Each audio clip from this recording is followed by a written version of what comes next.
Hey guys, you're listening to Wingin' It with Holly. In this podcast series, I'll be sharing the fun and interesting things I've learnt about birds since I started really noticing them 5 years ago. I'm no expert though, so along the way I'll be picking the brains of my knowledgeable birdie friends, the human ones that is, so we can learn and wing it together. You can see birds anywhere, in a city or the countryside, watching from a balcony or your local park. And I'm hoping these short episodes will help you notice and learn more about our feathered friends, especially if you have never taken the time to get to know them before. March to August is our busiest nesting season, and baby birds are hatching all around us. So what should you do if you come across a chick outside of its nest? I ask my cousin Katie, who is a wildlife advisor to the public.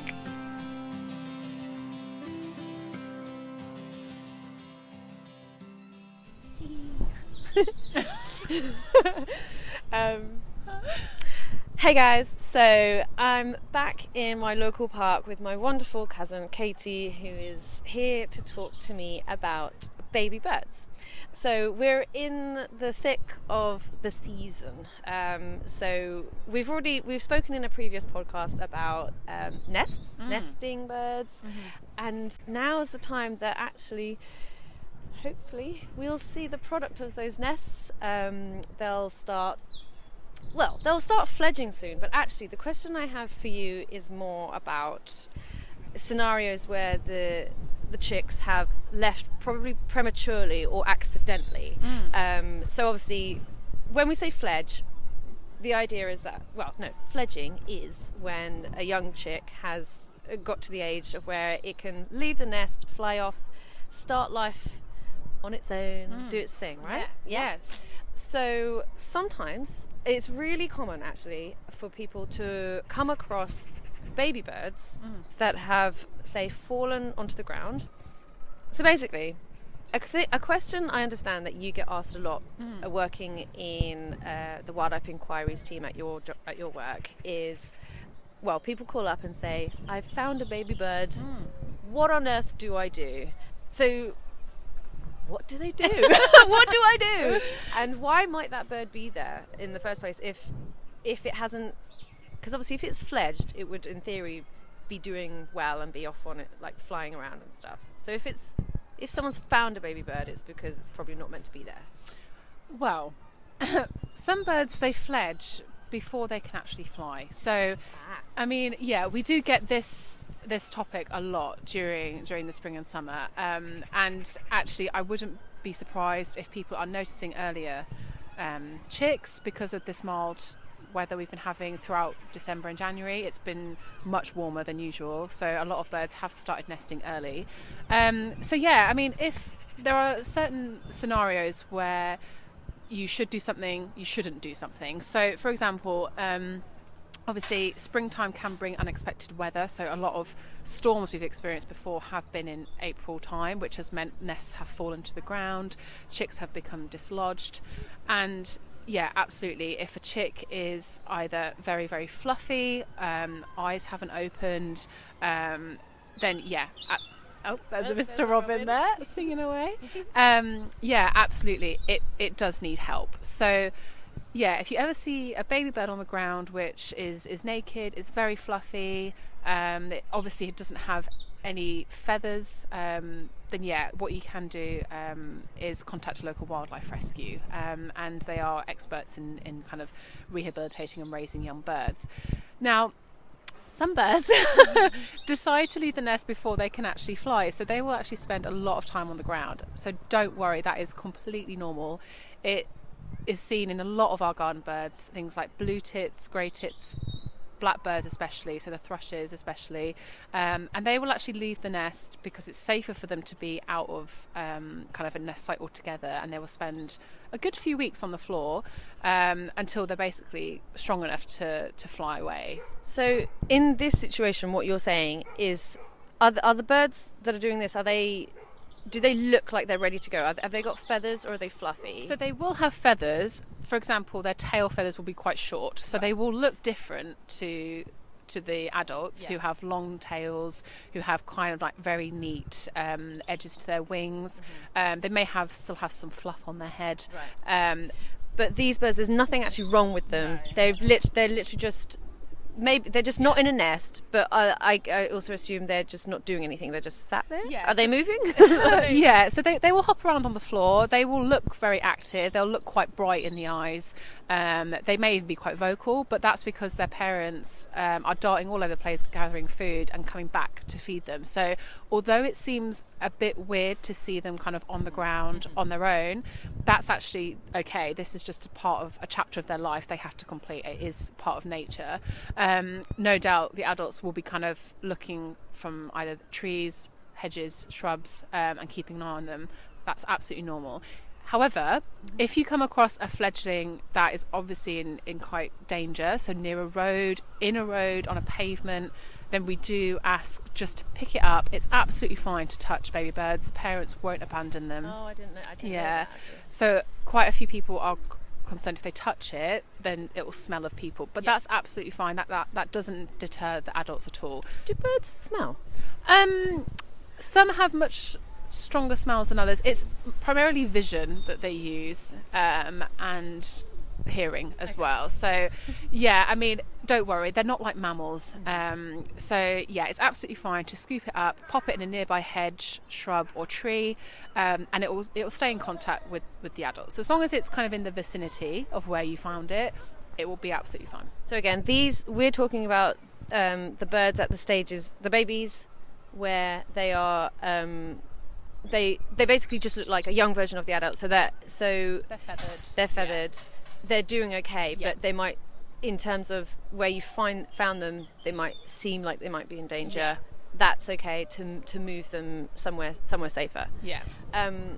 So going back then, just to clarify, if the bird is at a younger stage than this, and either they look almost like naked because they're just newborn, or they're fluffy, that's where something else might have happened. So for example, the nest could have been knocked out of a tree, their nest could have been even predated. We don't know what happened. It could be that the adults have unfortunately passed away or been spooked. So in that case, they obviously do need our help in that kind of circumstance. But I mean, as long as if it's naked or if it's very, very fluffy, eyes aren't open, for example, then it will need help. But if it's quite vocal, if it's hopping around, it's got some good feathers, not necessarily the neatest or longest feathers, they can be quite scruffy, then it's absolutely fine to leave them. It's just a natural part of their phase. Yes. However, some other species, such as gulls, yes, the gulls. We love the gulls. The gulls, they definitely take longer. So again, nesting on rooftops nowadays is really, really common for herring gulls, especially obviously where we are here in Brighton. They've had to adapt to our not skyscrapers, but lack of cliffs. Exactly. Because we put buildings in their place. And they are actually a severely declining species. A lot of people don't think they are because there seems to be so many around their towns, but actually they've had a sudden decline, since about the 70s. So they are actually a red listed bird now. So they do need all the help that we can give them. So they're a little bit different. So when it comes to the time that herring gull chicks are kind of ready to leave the nest, they will actually, you might see them if you do have them on your roof, or your neighbour has them opposite and you see them quite often. They will do some exercising of their wings. They'll kind of like hover. Oh, Mr. Robin's back. Our special guest Robin is back for some food, and Katie's he'll be back. So you may see them kind of hovering on the spot, building up those muscles, those chest muscles, which they've just been fed on the spot. They've had no real exercise or workout. No real life experience. So so what they do is they basically kind of just go for it. They will kind of think, okay, I'm ready now, and they will kind of almost take a leap of faith, but because they've not gained those muscles, they do tend to maybe just land on the floor and into some weird places. Places where they might not necessarily be able to get out of because again their wing muscles haven't been exercised. So I think it's really common, especially in Brighton, to find a sort of a young gull that looks like it's trapped because it's kind of got itself into maybe, I don't know, like a very a garden with very narrow tall walls around it, or sort of a basement kind of, like a gap basically in a building where, because it doesn't have a good run up, it can't get itself out. In terms of the actual gull itself is absolutely fine, isn't it? And also it's being watched over by its very protective parents. So herring gull parents are incredible. They will do everything they can for their chicks. So don't worry if you see a chick in your garden, for example, and it's doing some jays going at it in the background.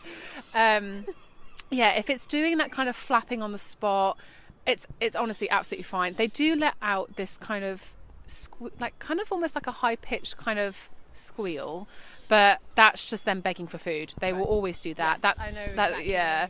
That doesn't mean they're kind of panicking or anything. That's more just a vocalization to their parents.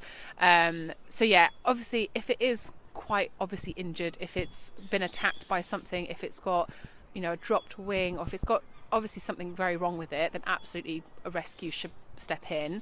However, it is, the majority of the time, it is a fledgling which is basically lacking that strength in the flight muscles and needs just a few days to practice on the spot.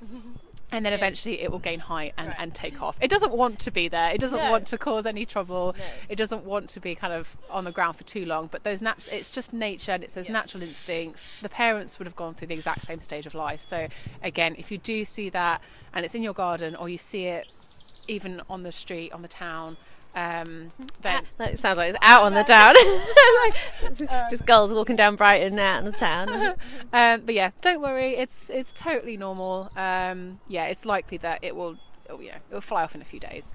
I think we kind of have to just trust, like you say, trust nature, and also the parents. The parents will be watching, and it might be from afar. They won't be able to help it necessarily, but they'll be there. Yeah, absolutely. I mean, there's also chicks they know an alarm call. So if there was a blackbird, for example, blackbird fledgling, which was on its own, and the adults were out getting food, and blackbird as on cue, and it emitted an alarm call, that chick knows exactly what that means. It will dive for cover. It will stay very, very still.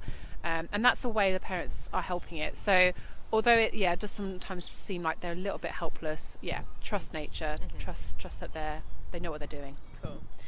And then one other scenario I wanted to ask about, which is literally that, say you were to come across a nest of chicks and it's been abandoned not on purpose, but perhaps the parents have died.